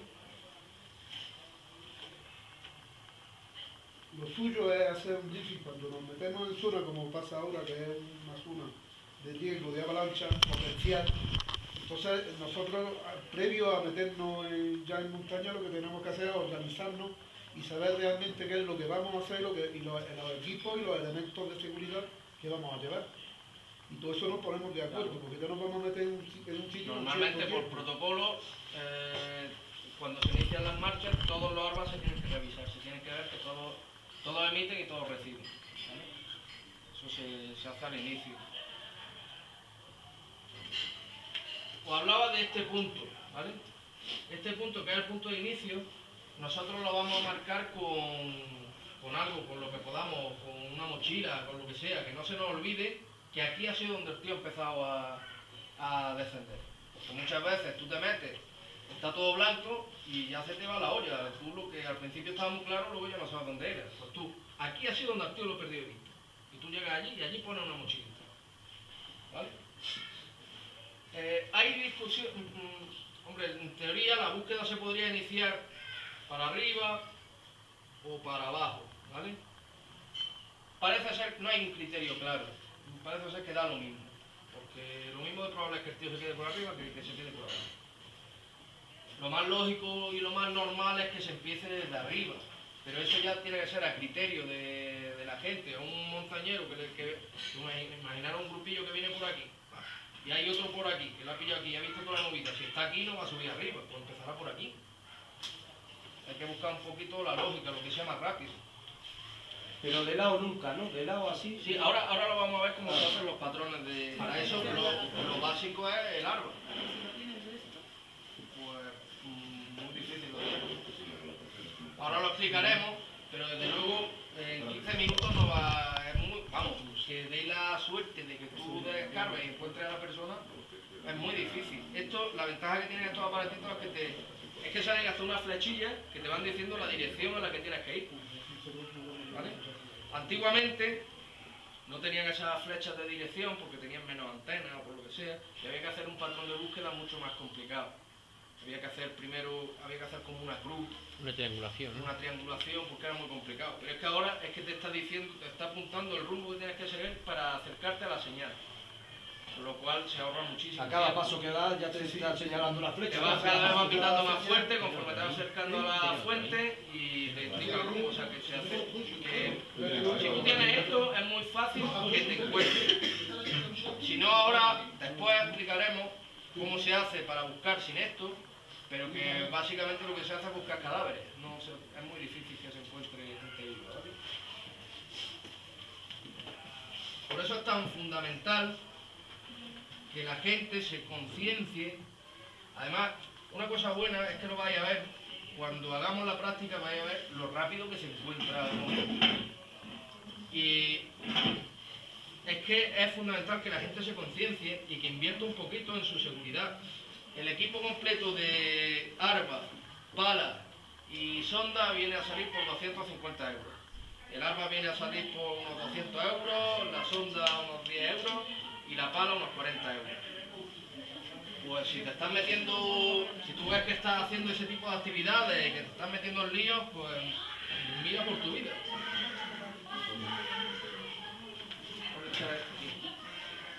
¿Qué hacer? ¿Cómo iniciamos qué patrón vamos a hacer para iniciar una búsqueda? Lo primero que tenemos que irnos es a la zona prioritaria, que ya os he dicho, antes lo veíamos. Es la zona que lógicamente vemos por la que el tío va descendiendo. Lo más normal es que esté ahí, en alguna zona. Esa, si nosotros tenemos, voy a hacerlo más grande, si nosotros tenemos esta zona como prioritaria, ¿vale? Nosotros ya depende aquí de cuánto estén buscando. Depende mucho del número. Si estoy yo estoy solo buscando a una persona que está enterrada, lo que voy a hacer es un patrón en S, ¿vale? Empezamos por aquí, bajamos, subimos, bajamos, o sea, vamos al lado, así, ¿vale? Mientras yo me voy moviendo, con el cacharrito voy haciendo así. Pensad que al principio yo no estoy recibiendo ninguna señal. Yo lo que estoy buscando es la señal primera. Voy haciendo así, en 180 grados. Y me voy desplazando, ¿vale? Esta distancia, aquí no debe haber más de 20 metros, ¿vale? Entre esto y esto no debe haber más de 20 metros. ¿Por qué? Porque esto tiene normalmente una distancia que está haciendo unos 30-40 metros, ¿vale? Entonces dejamos muy poco espacio para garantizarnos que estamos peinando verdaderamente toda la zona. ¿Qué está activado hoy? ¿Lo has activado? Sí. Si hay alguna desgracia, si hay una avalancha, la víctima va a quedar integral. Nosotros, los que vamos a rescatar, los que vamos a buscar, ponemos el receptor. En este caso, como estamos cerca, ya lo está acusando. Conforme nosotros nos vamos acercando, Lo normal es que te vaya diciendo la distancia a la que está y la dirección.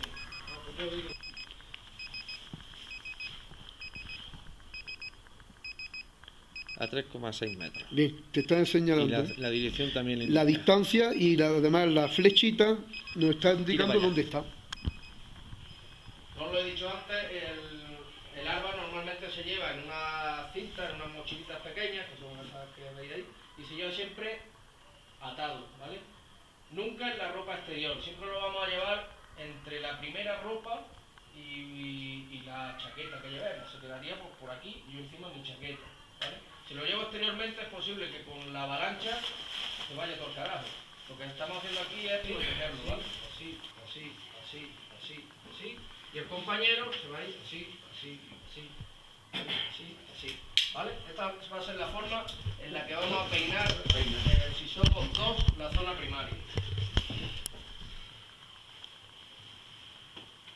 Si somos más, pues, hombre, cuanto más gente sea, más fácil. Esta sería la posición exacta en la que vamos. Ponemos la segunda capa. A ver cómo lo llevas. Que te vean todo. ¿Vale? Ya, por ejemplo, la segunda capa, la tercera capa, ya está. Más que nada para no cortar arriba solo. Y ya me lo voy a dejar. Mochila, por lo que sea. ¿Por qué? Porque a lo mejor lo más normal es que te lleve al sitio, pero puede ser que no te lleve o que sea lo que sea. Nosotros en ese sitio vamos a marcar que hemos recibido la señal. Por si tenemos que volver ahí a iniciar la búsqueda, sabemos cuál es el punto básico. Una vez que lo marcamos, empezamos a dirigirnos a la zona que nos está apuntando de enterramiento. Eso empezará a pitar cada vez más, cada vez más, cada vez más. Cuando lleguemos, habrá una zona en la que empezará a disminuir la distancia, o sea, a aumentar la distancia, es que nos hemos pasado. Nosotros tenemos, cuando ya encontremos la zona, hay que hacer como una especie de movimiento en cruz, ya te pones encima, un movimiento en cruz, para tratar de determinar cuál es el punto más cercano. Como te va diciendo la distancia, el punto más cercano ahí es donde está el tiro. Si lo ponemos encima de la nieve, prácticamente nos va a decir la profundidad a la que está, ¿vale? Lo que vamos a hacer de forma seguida es con la sonda la vamos a abrir. Esto tiene un sistema de montaje muy similar a las varillas de las tiendas de campaña, ¿vale? Viene con una gomita interna. Yo recomiendo siempre la parte que tiene para asegurar, porque esto se asegura, si lo veis, tiene en la parte última, esta sería la parte que queda arriba. En la otra parte tiene como una puntilla, ¿veis? Esta es la que se clava y esta es la que se quedaría arriba.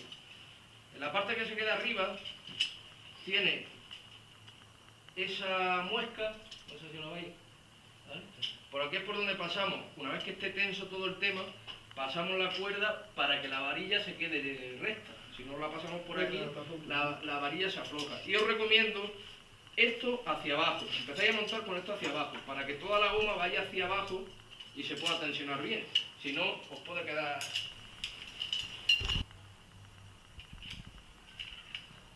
Ahora ya aseguras con la cuerda. Tira, tiene varios nudillos, ¿no? Sí. Y ya se queda Ya lo fijo. tenemos lista Ya no se suelta. para poder sondear. Eso, y ahora empezamos, eso en nuestra historia, nosotros empezamos a sondear a lo mejor cada 10 centímetros metemos la varilla. Hasta que encontremos algo. Porque si nosotros hacemos así, en este lado a lo mejor encontramos 2,5 metros, metemos la varilla y encontramos 2,5 metros. Y aquí a lo mejor metemos, y empezamos a tocar algo que está a 1 metro y que es como esponjoso. Pues ese es el tiro.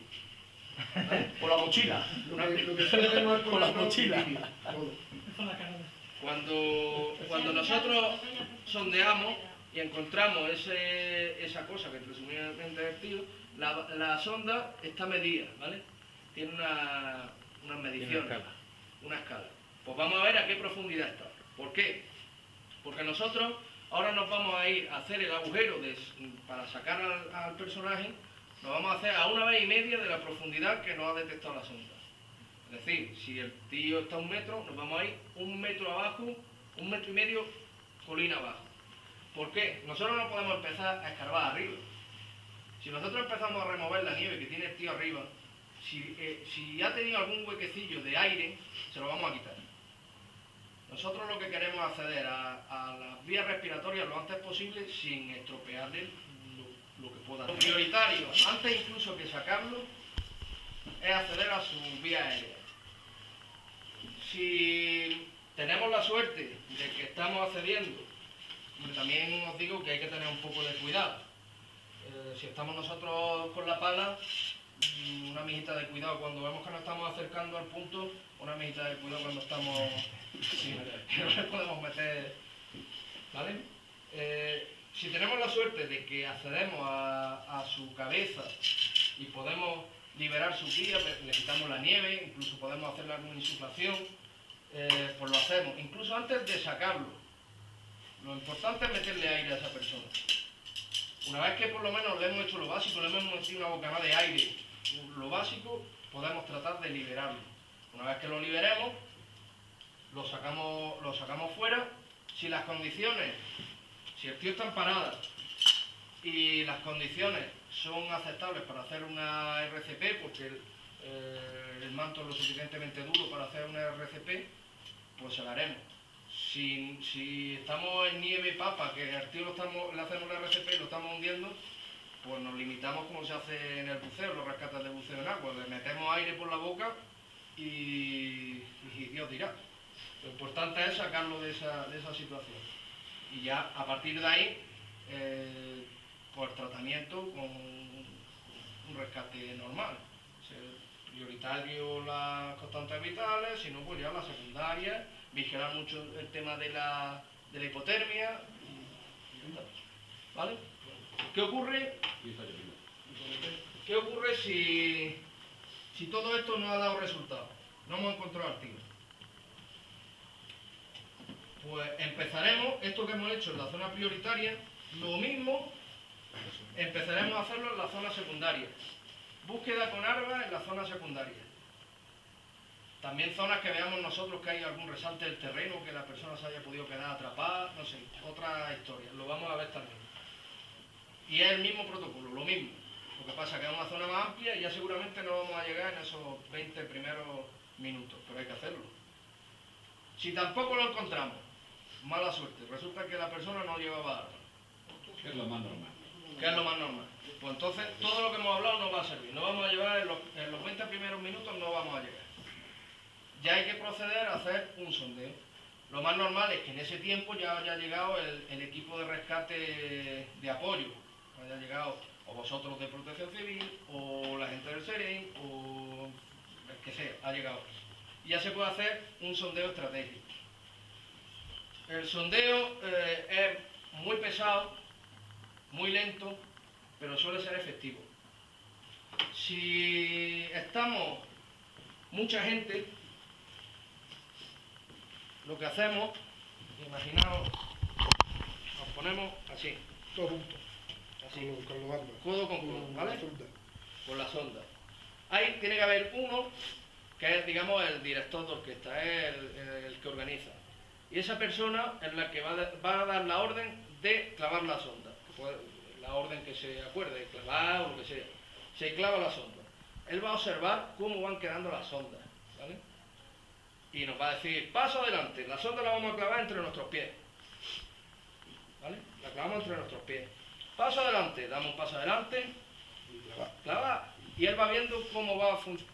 Si la sonda en algún sitio hace desde lejos, pues se puede ver todas las sondas y va viendo si alguna se queda Por encima. por encima o por debajo. Si estamos menos personas, no podemos hacer algo tan cerrado. Se puede hacer así también. Nos ponemos a la distancia esta, ¿vale? ¿Y qué hacemos? Clavamos aquí y clavamos aquí, ¿vale?